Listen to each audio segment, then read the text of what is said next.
Weston Pratt had never prayed with any particular seriousness in his 31 years, having grown up on a hard-scrabble stretch of Nebraska prairie, where his father valued a strong back over a devout heart, and rarely mentioned the two in the same breath. But he prayed hard, riding the 6 miles from his ranch to the Lakota camp, along the Cheyenne River, in a blizzard thick enough to erase the trail beneath his horse's hooves. His wife Charlotte laboring badly behind him, with a local doctor 2 full days away, and a baby that refused, by every account the ranch's elderly cook could give him, to come the way a baby ought to come. He had heard, from a trader who passed through twice a year, that a woman among the riverbands possessed a healer's skill, respected even by settlers desperate enough to set aside their usual wariness. And desperation, that night, had made Weston considerably less particular than he might otherwise have been about whose door he pounded on for help. The camp's dogs announced him before he had fully reined in, and Weston found himself standing in driving snow before an old man who understood enough English to hear the panic in a stranger's voice, even through a language neither of them fully shared. He was led within minutes to a lodge where a woman perhaps 30 years old sat mending a torn hide by firelight, and he blurted out his wife's trouble in a rush of words too fast for translation, trusting entirely to the desperate universal language of a frightened husband's face, his hands shaking from cold and fear in equal measure as he tried to make the old man understand the urgency pressing on him like a physical weight. The woman, whose name he would later learn was Mahpia, studied him a long moment with an expression that gave away nothing of what she was deciding, her eyes moving over his frost-whitened coat and his desperate posture with the unhurried assessment of someone who had learned long ago not to let another person's panic dictate her own judgment. She asked him, through the old man's halting translation, how long the labor had gone on and whether the child had turned. Questions Weston could barely answer, beyond stammering that his wife's cries had grown weaker rather than stronger through the evening, a detail that seemed to settle something in Mahpia's expression and quicken her movements considerably. She rose without further hesitation, gathered a worn leather bag of instruments and herbs she kept always ready by the lodge entrance, and told the old man, in her own language, to see that a second horse was saddled, adding, in the same breath, a request that someone check on her sister's children while she was away, the small, ordinary detail of a life that did not stop simply because a stranger's crisis had arrived at her door. Mahpia had been the most trusted healer among her people since she was barely 20, trained by her grandmother in the old ways of easing a hard birth and reading the particular danger signs that told a midwife when a mother's life, not only a child's, hung in the balance. She had lost her own husband 3 winters before to a fever that no medicine, hers or any other, had been able to turn back, and she had thrown herself into her healing work in the years since, with an intensity her family sometimes worried was more grief than calling, though she herself had stopped trying to separate the two. She had treated settlers before, quietly and rarely, aware that many in her own camp distrusted the wisdom of helping people whose government had broken every promise made to her band in the past decade. Land taken, hunting grounds fenced, treaties signed and dishonored within a season. Her own brother had argued more than once, at the winter fires, that every kindness shown to a settler only encouraged more of them to believe the land owed them welcome, and Mahpia had never fully disagreed with his anger, only with the idea that a suffering woman in a difficult labor ought to bear the weight of her people's grievances against a government that particular woman had likely never had any hand in shaping. Her grandmother, before she died, had told her that a healer's hands did not belong to politics, that a suffering woman in labor was owed help regardless of the color of the hand that offered it, and Mahpia had carried that teaching carefully through years that gave her every reason to set it aside. She had built, over a decade of careful practice, a reputation among both her own people and the scattered settler families nearby as a healer whose skill outmatched her caution, called on twice before by desperate homesteaders when the nearest doctor proved too many days away, and both times she had returned from those visits with the same quiet satisfaction of work done well, regardless of what her brother muttered about it afterward. When the frightened rancher pounded on the camp's edge that night, half frozen and barely coherent with fear, she did not deliberate long over whether his wife deserved her help. She deliberated only over whether the storm would let them reach the ranch alive, and decided, against considerable odds and her own sister's worried protest, that it would. They reached the Pratt Ranch past midnight, half frozen and half blind from snow, driven sideways by a wind that had not once let up, the 6 miles feeling to Weston like 60 as he led the way through drifts that had already swallowed the trail his own horse had cut hours before. Charlotte's cries reached them from the porch before either rider had fully dismounted, weaker than they had been when Weston left but no less desperate, and Mapia went to work the moment she crossed the threshold, shedding her frozen outer coat without breaking stride, and assessing Charlotte's condition with a speed and calm that steadied the whole panicked household, in a way Weston would remember for the rest of his life. The birth itself took 4 more brutal hours. The baby turned wrong, and Charlotte's strength failing faster than Mapia's considerable skill could entirely outpace, and near dawn, with the storm finally breaking outside, she delivered a healthy son into the world, at the exact moment Charlotte Pratt slipped past saving, her body simply too depleted by hours of hard labor, and a bleeding Mapia fought, with everything her grandmother had ever taught her, to stop. Weston held his wife's hand as she died and his infant son in the same terrible hour, and Mapia, who had lost patience before despite her every effort and knew there was no comfort in false reassurance, told him only, in the careful English she had learned from years of quiet trade with settlers, that Charlotte had fought harder than any woman she had tended in a decade, and that the boy in his arms was healthy and strong because of it. She did not leave the room while he wept, understanding from long experience that a grieving man needed a witness more than he needed solitude in that first terrible hour, and she cleaned and wrapped the newborn herself with a gentleness that Weston, even through the fog of his own shattering grief, noticed and would remember for the rest of his life.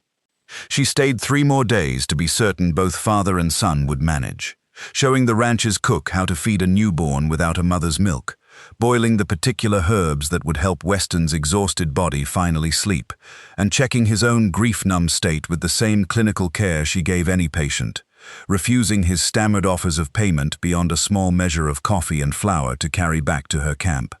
On the morning she finally left, she found Weston sitting on the porch steps with Eli asleep against his chest, unable to make himself go back inside the house where Charlotte had died, and she sat beside him a while without speaking, offering nothing more than the simple fact of her presence, before finally rising to make the ride home. Weston stood watching her go, with a gratitude too large and too raw to put into any words he yet possessed, and it would be nearly a year before he found words enough to properly thank her at all. He named the boy Eli, and he raised him alone through 6 winters that tested every reserve of patience and grief a man could summon, working the ranch by day and rocking a colicky, then a stubborn, then a curious child by night, teaching himself the small domestic skills Charlotte had once managed and he had barely noticed, mending torn clothes badly at first, and then well enough, learning to braid a small girl's hair for the neighbor children Eli played with,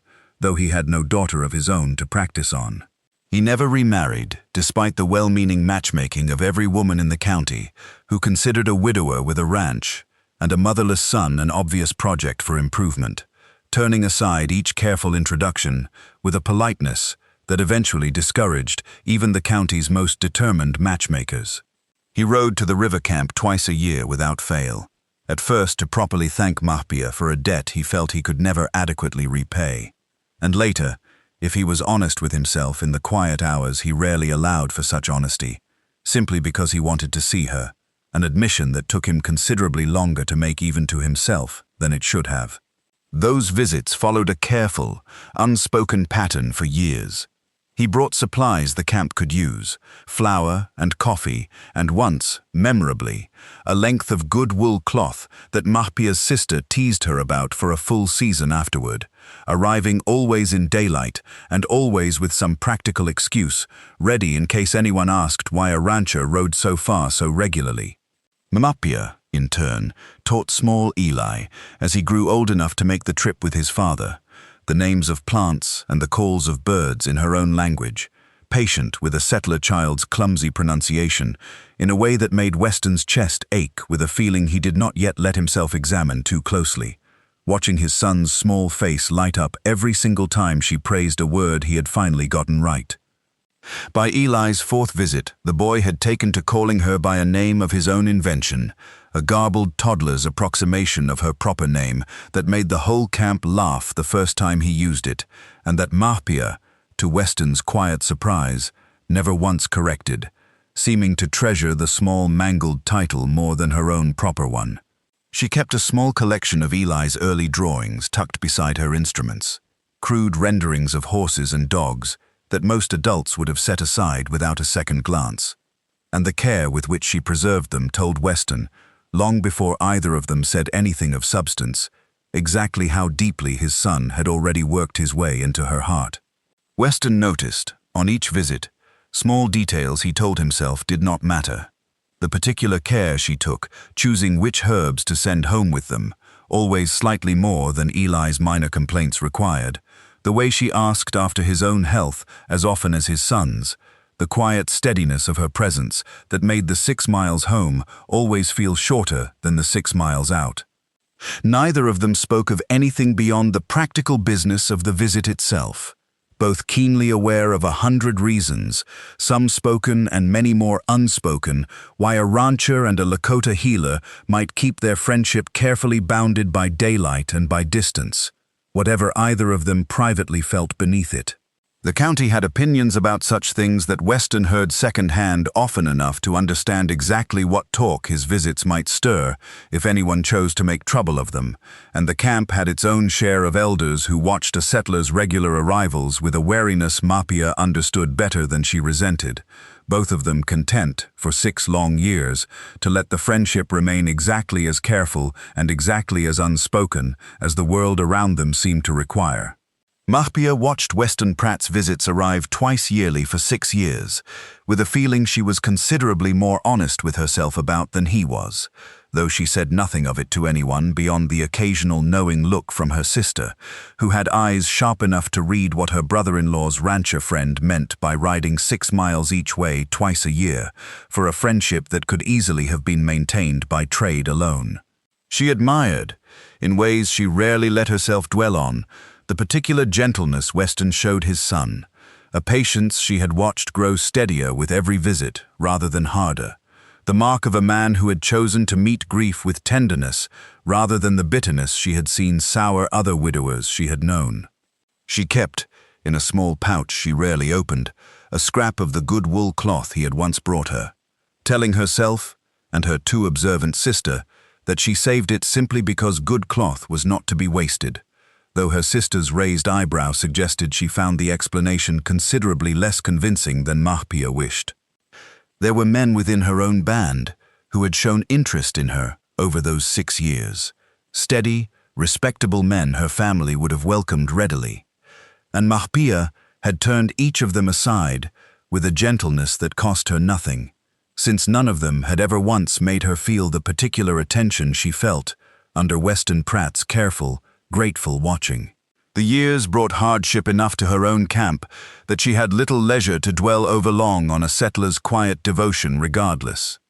A hard winter in Eli's 4th year thinned the camp's stores badly, hunting grounds shrinking further as more settlers pushed into the territory, and a corrupt land agent named Purcell began pressuring the band that spring to sign away access to a stretch of bottomland along the river that Mahpia's people had used for generations to gather medicine plants and winter forage. Land Purcell wanted cleared for his own cattle speculation. The band's elders argued long and hard over how to answer him, some favoring accommodation to avoid worse trouble, others, including Mahpia's own brother, refusing outright and arguing that every acre given away only invited the next demand. Mahpia sat through those council fires mostly silent, her position as healer giving her standing but not the kind that made land disputes hers to settle, and she watched the argument wear on for weeks with a growing dread, understanding better than most in the band exactly how much the bottomlands plants meant to the community's health. the willow bark for fevers, the particular root her grandmother had taught her to use for a difficult birth. None of it easily replaced if Purcell's cattle came to graze the ground bare. She raised the matter once, carefully, on one of Weston's visits, not asking for help outright, since asking did not come easily to a woman who had spent her whole life being the one others asked, but simply explaining, when he inquired why she seemed distracted, exactly what the council was weighing and why it worried her so. Weston listened without interrupting, the way she had once taught herself to listen at difficult bedsides, and Mapia, watching her people's options narrow year by year, began to understand with a clarity that frightened her exactly how precarious even a healer's steady, useful life could become in a territory changing faster than anyone's old teachings had prepared them for. Weston learned of Purcell's pressure on the river band from Eli, who had overheard enough on their most recent visit to worry at it for a full week before finally telling his father what troubled him, and Weston, recognizing Purcell's name from county land dealings he had watched sour more than one honest rancher's fortune, rode to the camp unannounced for the first time in 6 years of careful, scheduled visits. He found the band's council in the middle of a hard debate, and he did something that surprised even himself as much as it surprised the assembled elders, standing before them uninvited to explain exactly how Purcell operated, the forged signatures and quietly altered surveys he had used against 2 of Weston's own neighbors, and offering, in front of the whole council, to add his own name and his own standing in the county to any formal complaint the band chose to file against the man. It took the better part of a difficult year, and Weston's testimony alongside 2 of his wronged neighbors, but Purcell's scheme was exposed to the Territorial Land Office before the bottomland could be signed away, and the river band kept the grounds they had gathered medicine from for generations. Weston rode to 3 separate county meetings that year to give his account, enduring more than one cold look from neighbors who thought a rancher had no business taking a tribal band's side against a fellow settler, and he found, somewhat to his own surprise, that he minded those cold looks a good deal less than he once might have, having decided somewhere in the course of that difficult year exactly whose good opinion he actually valued. Purcell himself confronted Weston once outside the Territorial Land Office, red-faced and furious, demanding to know what business a cattle rancher had meddling in a land matter that did not concern him, and Weston told him, in front of 2 witnesses, that a debt of gratitude concerned him a great deal more than Purcell's profit margin ever would, and that he intended to keep testifying for as long as the matter required it. The land office ruled against Purcell within the month, and the man left the territory entirely by summer's end, his reputation too damaged by the exposed forgeries to salvage any further business in the county. Mapia thanked Weston plainly when the matter finally closed, in the same careful English she had used the night Charlotte died, standing beside him at the edge of the bottomland the council had so nearly lost, the spring grass already returning green along the riverbank where Purcell's cattle had never come to graze. She told him that 6 years before she had helped his family,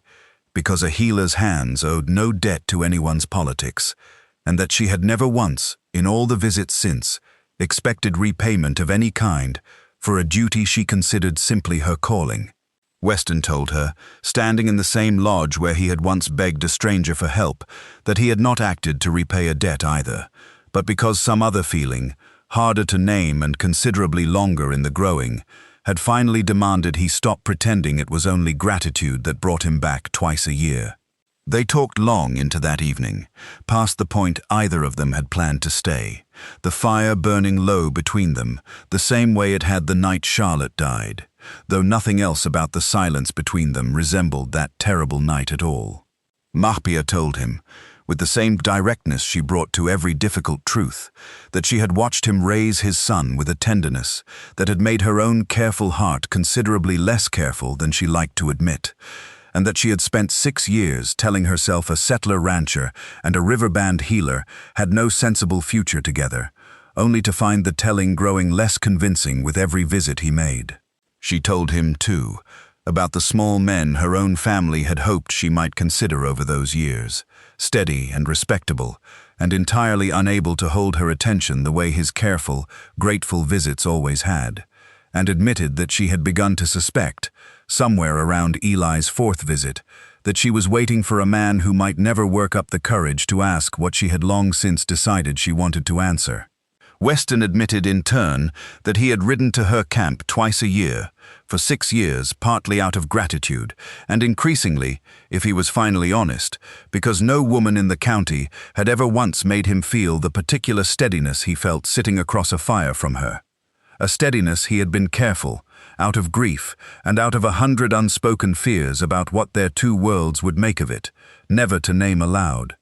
He told her about Charlotte too, gently, wanting her to understand that loving her now took nothing away from the grief he still carried, and Mapia told him she had never once expected it to, having buried a husband of her own, and learned long ago that a heart capable of one great love was rarely incapable of a second.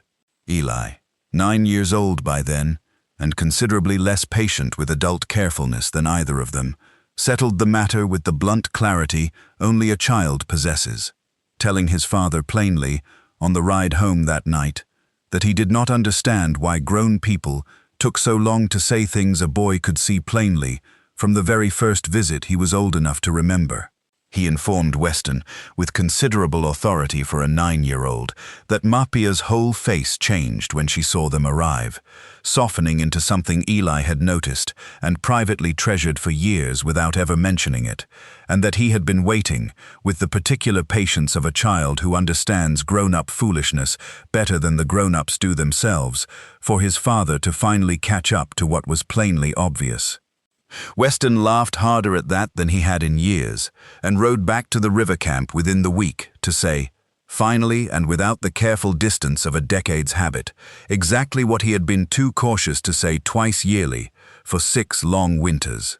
He brought Eli with him for that visit, both of them dressed in their good clothes, despite Weston's insistence that it was an entirely ordinary trip, and Mapia's sister, watching the two of them arrive with such uncharacteristic formality, laughed so hard at the sight that she had to explain herself to a mystified Mapia before Weston had even finished dismounting. The Nez Perce leader Chief Joseph once said that it does not require many words to speak the truth, and Mapia, who had spent a decade choosing her words as carefully as she chose her herbs, found that the truest thing she ever said to Weston Pratt took only a handful of words after 6 years of careful silence, a plain acceptance that surprised neither of them nearly as much as the years of waiting that had preceded it. She told him, simply, that she had been ready for a long while, and that she had only been waiting for him to finish deciding he was allowed to be ready too. Their marriage, when it came the following spring, drew no small amount of talk from both the county and the camp. But Eli's evident joy and the quiet, steady respect both communities had come to hold for the match, built as it was on 6 years of proven devotion rather than any hasty attraction, wore most of that talk down to nothing within a season or two. The ceremony itself honored both traditions, a settler minister and a respected elder of the band, each speaking words over the couple in turn, and Mapia's brother, who had argued so fiercely against helping settlers a decade before, walked her partway to stand beside Weston, having come, slowly and in his own time, to judge the man by his years of proven action, rather than by the color of his skin or the government he had never chosen to represent. Mapia moved between the ranch and the river camp for the rest of her life, rather than choosing permanently between them, continuing her work as a healer for both communities long after her marriage, called out as often to a settler's difficult birth as to trouble within her own band, her reputation having grown, over the years, into something both peoples relied on without hesitation. Weston built a second small cabin near the camp's edge, so that neither home ever had to feel like the one she had left behind, a gesture her sister called the most sensible thing any settler had done in that county in a decade, and the two of them settled into a rhythm of moving between both worlds that suited them considerably better than any single fixed home ever could have. The county's talk, which had run hot for a season or two after the wedding, cooled eventually into the ordinary, unremarkable acceptance small places eventually grant to any match that proves itself steady enough over enough years. helped along by the fact that half the ranchers in that stretch of territory owed Mahpia a debt of their own by then. Treated by her hands through some fever or difficult birth, she had never once refused to answer, regardless of who was asking. Eli grew up fluent in his stepmother's language as well as his father's, carrying forward into a territory that would spend the rest of the century trying to erase such fluency, the particular inheritance of two people who had first met on the worst night of one father's life, and had spent the 6 careful years afterward proving, patiently and without a single wasted word, that the gratitude a man owes for a great kindness can grow, given enough seasons and enough honesty, into something considerably larger than gratitude ever was. Eli himself grew to be a rancher like his father, though he kept, all his life, a working knowledge of his stepmother's healing craft that made him a considerably more capable hand at difficult calvings than most of his neighbors. And he married, in time, a young woman from a neighboring homestead who found nothing at all strange in a husband who could speak 2 languages and mend a wound with willow bark as easily as with a doctor's stitches. He told his own children, in later years, that the story of how their grandfather and grandmother found each other was the truest proof he knew that a single act of kindness, offered freely on the worst night of a stranger's life, could echo forward through a family for generations longer than anyone present that snowbound night could have possibly imagined. Mahpia kept, until her own death many decades later, the same worn leather bag of instruments she had carried through that first blizzard, having replaced its contents 100 times over, but never once the bag itself, a small, stubborn continuity that Weston understood, without her ever needing to explain it, as her own quiet way of honoring exactly how much that single terrible, transformative night had cost, and given them both. She was buried, at her own request made years in advance, on a rise overlooking both the ranch and the river camp, a resting place, chosen so that she might, as she told Weston with a small smile the one time he asked, keep watch over both halves of the life she had spent her marriage refusing to choose between. Weston, who outlived her by only 2 winters, was laid to rest at her side, and Eli saw to it that both markers faced the same wide bend of river where a desperate rancher had once knelt in the snow, seeking a stranger's help on the worst night of his life and finding, instead, the start of the rest of it.